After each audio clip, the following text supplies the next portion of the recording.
மரியாதை இருக்கு உங்களுக்கு. எங்க கிட்ட ஓட்டு கேட்க வரும்போது வேற மாதிரி வரீங்க, ஓட்டை வாங்கிட்டு போன உடனே நீங்க வேற மாதிரி நடந்துக்கிறீங்க அப்படின்னா அது எந்த வகையில நியாயமா இருக்க முடியும்? அப்போ உலகத்தில் நாட்டில் இருக்கிற எல்லா தலைவர்களுக்குமான அரசியல் செய்தியை கவி சக்கரவர்த்தி கம்பன் சொல்லுகிறார்.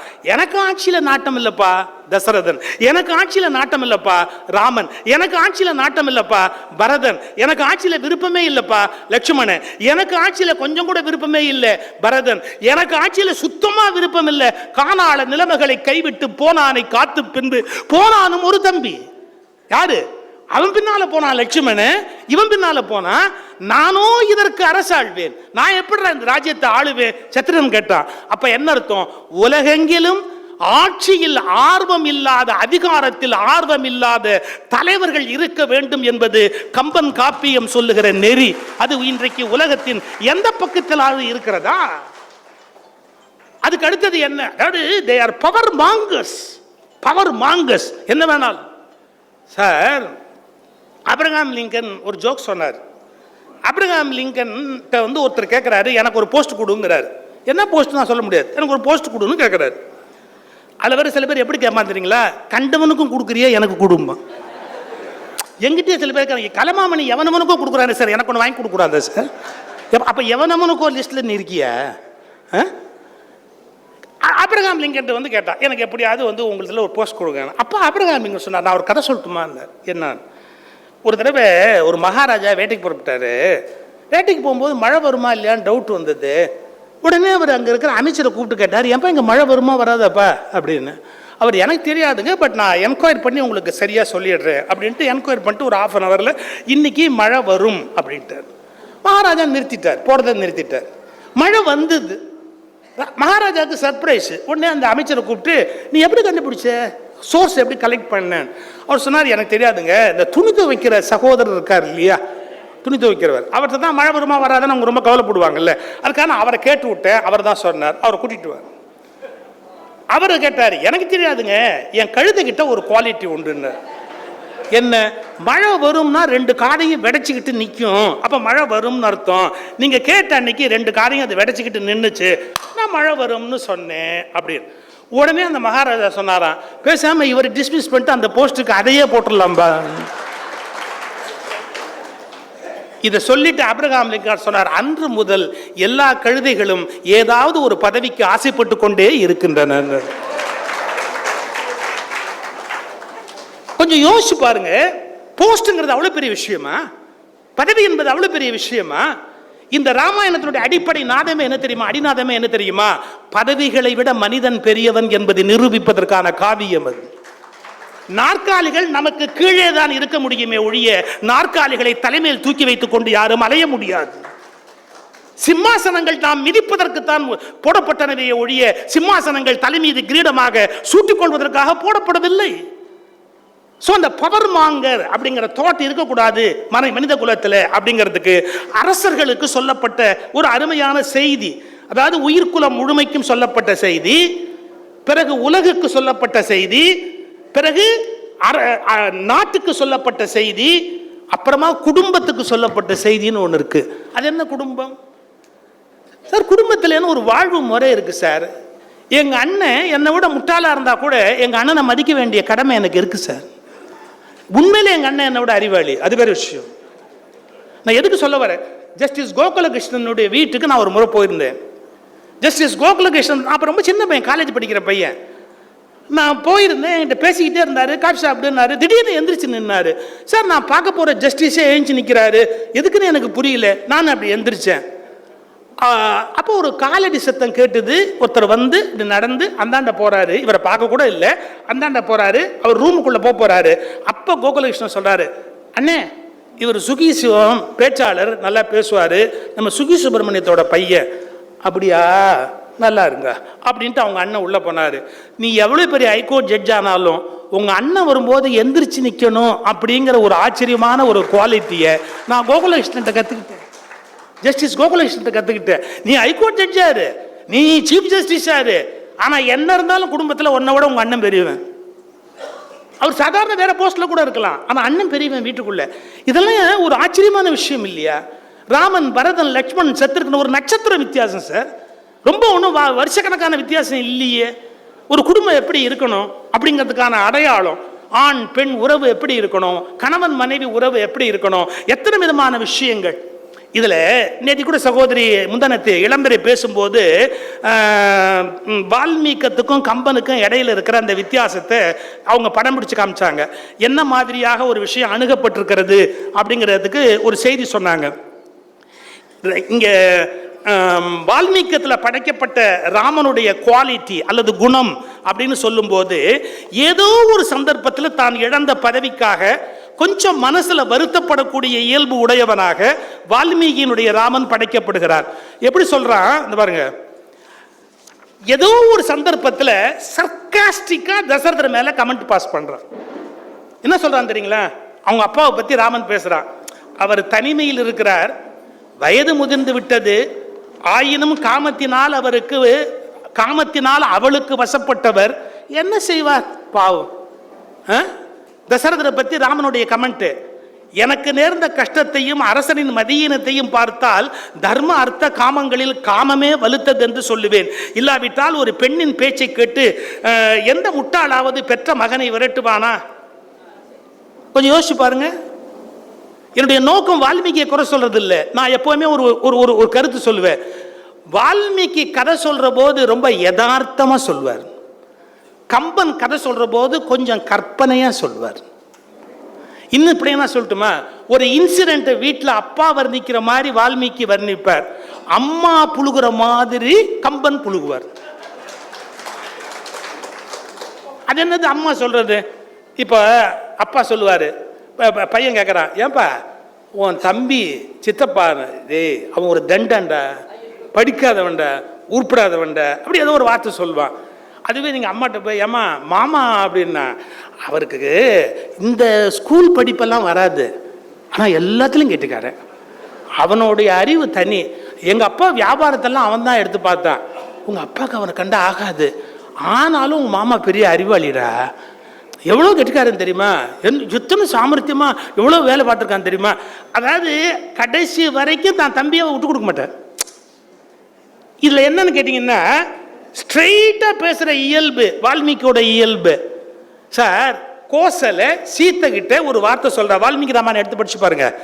கோசலை சீத்தை கிட்ட ஒரு வார்த்தை சொல்றா, என்ன சொல்றா தெரியுமா? கஷ்ட காலத்தில் புருஷனை திட்டுவது என்பது பெண்களின் இயல்பு. கஷ்ட காலமே வேண்டியதில்லை.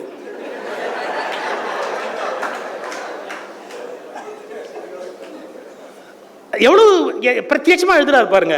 கஷ்ட காலத்தில் புருஷனை திட்டுவது என்பது பெண்களின் இயல்பு, அதுவும் ஆட்சியை விட்டு விட்டு கானகத்தில் வந்து நிற்கிறான் என் மகன், நீ எந்த சந்தர்ப்பத்திலும் என் மகனை திட்டி விடாது. கோசல கேட்கிறா, சீத்தை கிட்ட கேட்கிறா. இவ்வளவு யதார்த்தமா தான் வால்மீகி கதையை கொண்டு போவாரு. ஆனா கம்பன் அப்படி இல்லை. கோசலை எல்யூட் பண்ணுவாரு, சீத்தையை எல்யூட் பண்ணுவாரு, எல்லாத்தையுமே மிகைப்படுத்தி பெருமைப்படுத்திக்கிட்டே போவாரு. அது தமிழனுடைய குணமே அதான் சார். எல்லாத்தையுமே எக்ஸாஜரேட் பண்ணியே நம்ம வாழ்க்கை நம்ம ரொம்ப காலத்துக்கு ஓட்டிட்டோம். கொஞ்சம் அதை மென்மையா சொல்லலாமே அப்படின்னு பட்டவர்த்தனமா சொல்ற பழக்கம் நமக்கு கிடையாது. சரி, அது அப்படியே இருக்கட்டும். இப்ப நான் சொல்ல வந்த செய்தியை சொல்லிடுறேன். குடும்பம் அப்படின்னு வரும்போது அந்த குடும்பத்துக்குரிய செய்தி என்ன சொல்லி இருக்கிறான்? ஒரு பெண்ணுக்கு கவி சக்கரவர்த்தி கம்பன் என்ன சொல்லி இருக்கிறான்? காட்டுக்கு போறா, ராமர் சொல்றாரு, நான் காட்டுக்கு போறேன், நீ இங்க இரு, நீ வருந்தலை நீங்குவன் யான் என்ற தீய வெஞ்சொல் செவிசுட தேம்புவாள். அவ என்ன கேட்டா? காடு எல்லையற்ற துன்பம் தரும், நின் பிரிவினும் சுடுமோ பெருங்காடு என்றாள். உன்னை பிரிஞ்சு இருக்கிறத விட பெரிய துன்பத்தை தருமா? நான் முடியாது, நான் பிரிஞ்சு இருக்க மாட்டேன். இதை வச்சுக்கங்க. நான் இப்போ கேட்க போகிற கேள்வி கொஞ்சம் ஹார்ஷாக இருக்கும். எனக்கு தெரியாது நான் இன்னும் எத்தனை வருஷம் பேச போறேன்னு தெரியாது. ஆனால் கேட்க வேண்டியதெல்லாம் கேட்டுட்டு தான் போவேன். கல்யாணம் பண்ணுறான் சார், ஒய்ஃபை எங்கள் ஊரில் விட்டுட்டு வெளிநாட்டுக்கு 2 வருஷம் போகிறான் சார். இதை விட அயோக்கியத்தனம் ஒன்று உண்டா? நான் கேட்குற கேள்வியில் இருக்கிற நியாயங்கள் உங்களுக்கு புரியுதா? உங்கள் அப்பா அம்மாவுக்கு புடவத்தை வச்சு போடுறதுக்கு அவள் இன்னொருத்த வீட்டில் பிறந்து வளர்ந்தா? எங்கள் அப்பா அம்மாவுக்கு இங்கே பணிவிடை பண்ணிக்கிட்டு இங்கே உட்காந்துருக்கட்டுமே, நான் அங்கே போய் சம்பாரிச்சிட்டு வரேன், எனக்கு கல்ஃப் கண்ட்ரியில் நிறைய சம்பளம் கிடைக்குது, எனக்கு அமெரிக்காவுக்கு போனால் நிறைய சம்பளம் கிடைக்குது, கல்யாணம் பண்ணி கிராமத்தில் அப்பா அம்மாவுக்கிட்ட தன்னுடைய மனைவியை விட்டுட்டு இந்த வீட்டை விட்டு நீ போகக்கூடாதுன்னு சொல்லிட்டு ஒரு ஆண்மகன் வெளியில் போகிறான். இன்னைக்கு தெரிஞ்சுக்கங்க, சேர்ந்து வாழ்வதற்காகத்தான் திருமணமே ஒழிய மனைவியை ஊரில் விட்டு போய் சம்பாதிப்பதற்காக இந்த மனிதன் இந்த உலகத்தில் படைக்கப்படவில்லை. அவளுக்கு உரிய உரிமை என்னாச்சு? அவளுடைய சைக்கலாஜிக்கல் நீடு, ஏன் பயாலஜிக்கல் நீடு? பயாலஜிக்கலா ஒரு துணை வேண்டாம்? ஆண் துணை இல்லாம ஒரு பெண் 2 வருஷம் எப்படி வாழ முடியும் இந்த உலகத்துல? அவளுடைய நீடை பத்தி நீ யோசிச்சியா? நீ அவன் இங்க இருக்கட்டும், நான் வெளிநாட்டில் போய் சம்பாரிச்சிட்டு வரேன், வெளிநாட்டில் போய் நீ யோகியமா இல்ல? நான் வேற வழி இல்லாம சொல்றேன், வெளிநாட்டில் போய் நீயும் யோகியமா இல்ல, நீயும் யோகியமா இல்ல. அதோட நிறுத்திக்கிறேன். நான் எனக்கு மனசு கஷ்டமா இருக்கு சார். இங்க மனைவியை விட்டுட்டு நீ வெளியூர்ல போய் சம்பாதிக்க போற அப்படின்னா 2 வருஷம், ஒரு வாரம் 2 வாரம் தப்பு கிடையாது. நீங்க ஒரு 2 வருஷம் 3 வருஷம் போய் பிளேன் டிக்கெட் பணம் எனக்கு மிச்சமாகிற வரைக்கும் நான் 3 வருஷம் வரமாட்டேன் அப்படின்னு அங்க போய் உட்காந்துக்கிட்டா இவன் எப்படி சார் இங்க வாழ முடியும்? எனக்கு ரொம்ப பிடிச்ச என்ன ராமாயணத்துல தெரியுமா? கணவனும் மனைவியும் எக்காலத்திலும் பிரியக்கூடாது என்பதற்காக நின் பிரிவினும் சுடுமோ பெருங்காடு என்று ஒரு இடத்தை படைச்சு கொடுத்தான் பாத்தீங்களா? அந்த குடும்ப வாழ்க்கை இன்னைக்கு இருக்கா? உங்களுக்கு டாலரும் தினாரும் பெரிதாக போய்விட்டது, மனைவி சாதாரணமாக போய்விட்டாள். இது எவ்வளவு பெரிய கேடு! எல்லா கோணத்திலையும் யோசிக்கணும். மனைவி இதனோட கூட இருக்கணும் அப்படிங்கிற அந்த உணர்வு இருக்கணும். இது பெண்ணுக்கும் ஆணுக்கும் சொல்லப்பட்ட இல்லற நியதி. அப்புறம் எல்லா வகையிலேயும் தனி மனித ஒழுக்கம் என்பது ரொம்ப முக்கியம். அது என்ன தனி மனித ஒழுக்கம்? அதை சொல்லி நான் முடிச்சிடுறேன், அதோட எல்லாமே முடிஞ்சிடும். பஞ்சசேனாதிபதிகள் வதைப்படலம்னு ஒன்று வருது இல்லை? 5 சேனாதிபதி அனுமனை எதிர்க்கிறான்ல, 5 சேனாதிபதி எதிர்க்கிற போது 5 பேரையும் அனுமன் ஜெயிச்சதை கம்பன் ஒரு வரியில சொல்வான். அவங்க 5 பேர் எப்படி இருந்தாங்க? அவர் 5வரும் புலன்கள் ஒத்தார், அனுமனும் அறிவை ஒத்தான். 5 பேரும் பொறி புலன்கள் மாறி நின்னாங்க, அவங்களை அழிச்சிட்டான். 5வரும் புலன்கள் ஒத்தார், அனுமனும் அறிவை ஒத்தார். இந்த உலகத்தில் அறிவினால் மட்டும்தான் பொறி புலன்களுடைய வேட்கையை வெல்ல முடியும் அப்படின்னு நான் சொல்றேன்னு ரொம்ப வருத்தப்படாதீங்க. துறவுக்கு போகிறவர்களால் கூட இன்றைக்கு தங்கள் பொறிபுலன்களுடைய வேட்கையை வெல்ல முடியவில்லையே. நீங்க நான் ஒரு குறிப்பிட்ட மதத்தை சொல்றேன்னு நினைக்காதீங்க. எல்லா மதங்களிலுமே மத குருப்பீடங்கள்ல அவங்களுக்கு கீழே இருக்கிறவங்க மேல கேசஸ் ஏகப்பட்டது இருக்கு. நீங்க கூகுள்ல போய் சர்ச் பண்ணி பாருங்க, எல்லா ரிலிஜனையும் சர்ச் பண்ணுங்க. ஈவன் இன் ரோம் ஒரு பகுதியே இருக்கு இது மாதிரியான சார்ஜஸ் அகெயின்ஸ்ட் ரிலிஜியஸ் பீப்புள் மேல ஒரு தனி வெப்சைட் இருக்கு, போட்டு பாருங்க. எவ்வளவு பேர் மேல அக்யூசியேஷன் இருக்கு தெரியுமா? எனக்கு புரியல. துறவுக்கு போறேங்கிற, துறவுல போய் உன்னால உன்னோட 5 பொறிகளையும் புலன்களையும் வெல்ல முடியல அப்படிங்கிற.